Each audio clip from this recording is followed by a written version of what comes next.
পূর্ব ঘোষণা মতো অবশেষে 24 ঘন্টা পর গণ অনশন তুলে নিল উত্তরবঙ্গ উন্নয়ন মন্ত্রী উদয়ন গুহ। এসআইআর এর বিরুদ্ধে সোমবার সকাল থেকে দিনহাটা মহকুমা শাসকের দপ্তরের সামনে গণ অনশন চলছিল প্রায় 200 জন তৃণমূল কর্মী সমর্থকদের।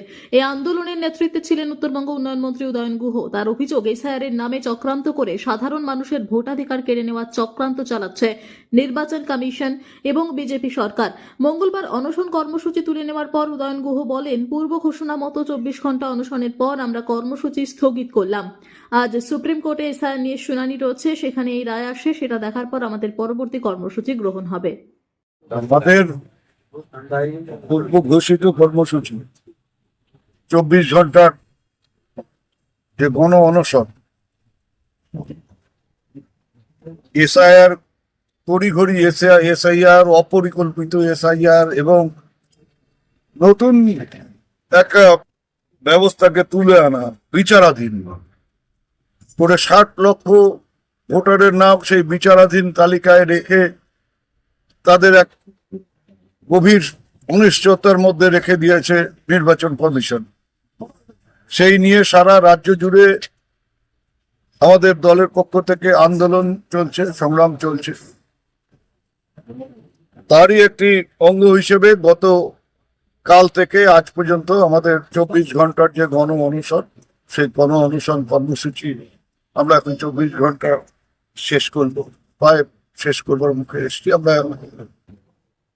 আপাতত এখানে আমরা স্থগিত রাখছি। আমাদের ঘোষণাও ছিল 24 ঘন্টা। আমাদের যেটা লক্ষ্য ছিল যে অন্তত পক্ষে 200 জন এই গণ অনশনে উপস্থিত থাকবেন, তার চাইতে অনেক বেশি নেতা কর্মী সমর্থকরা তারা উপস্থিত ছিলেন। রাতে একটা সমস্যার মধ্যে আমরা পড়ি যে তাদের বসবার জায়গা বা শোয়া তো দূরের কথা, বসবার জায়গা পর্যন্ত আমরা দিতে পারছিলাম না। এমনকি কেউ কেউ রাস্তার উপর চাদর বিছিয়েও শুয়েছিলেন। আমরা আপাতত এটা স্থগিত রাখছি। দিল্লির নতুন দাদার উপর আমাদের কোনো ভরসা নেই, আস্থা নেই, কিন্তু বিচার ব্যবস্থার উপর আমাদের পুরোপুরি আস্থা আছে। আজকে সুপ্রিম কোর্টের একটা হিয়ারিং আছে, তারপরে সুপ্রিম কোর্টের রায়, সেই দিকে আমরা লক্ষ্য রাখবো। তারপরে পরবর্তীকালে আমাদের পরবর্তী কর্মসূচি ঘোষিত হবে। কিন্তু আমরা মহামান্য সুপ্রিম কোর্টের কাছেও আবেদন করব যে যারা বৈধ ভোটার, ভারতীয় নাগরিক, তাদের প্রত্যেককে ভোট দেবার বন্দোবস্ত করে দিতে হবে এবং তাদের ভোটাধিকার থেকে যাতে কেউ বঞ্চিত করতে না পারে সেদিকে লক্ষ্য রাখতে হবে। ইতিমধ্যে আপনারা দেখেছেন যে বেশ কয়েকজন মন্ত্রিসভার সদস্য যারা আছেন, এই রাজ্যের মন্ত্রিসভার সদস্য, বিধায়ক, পঞ্চায়েতদের কথা তো পঞ্চায়েত সমিতি, জেলা পরিষদের কথা তো ছেড়েই দিলাম, একেবারে মন্ত্রী, এমএলএ, তাদের মতন বা প্রাক্তন বিধায়ক যারা আইন তৈরি করেছেন, যারা আইনসভায় থেকেছেন, যাদেরকে কয়েকবার তারা ভোটে দাঁড়িয়েছেন বা ভোট দিয়েছেন, সেই সব লোকের নামও বিচারাধীন অবস্থায় আছে। এই যে তুগলুকি ব্যাপার, অবিলম্বে এটাকে সুরাহা করে নির্বাচন কমিশনকে ঘোষণা করতে হবে যে আইদার এটা সমস্যার সমাধান করা হোক, অথবা যতক্ষণ না এই সমস্যার স্থায়ী সমাধান হচ্ছে ততক্ষণ পর্যন্ত যারা ওই বিচারাধীন তালিকায় আছে তাদের ভোটে দাঁড়াবার ক্ষেত্রে বা ভোট দেবার ক্ষেত্রে কোনো সমস্যা হবে না। ভারতবর্ষের গণতন্ত্রকে রক্ষা করতে, বাংলার মানুষের গণতান্ত্রিক অধিকারকে রক্ষা করতে এছাড়া বিকল্প কোনো রাস্তা নেই। কেউ কেউ এই আবদার করছেন যে পিছিয়ে দেওয়া হোক, ভোট পিছিয়ে দেওয়া হোক, আগে তালিকা সংশোধন করা হোক। ভোট পিছিয়ে দেওয়া হোক মানে কি? ভোট পিছিয়ে দেওয়া হলে তো আমাদের এই রাজ্যে 7ই মের মধ্যে পুরো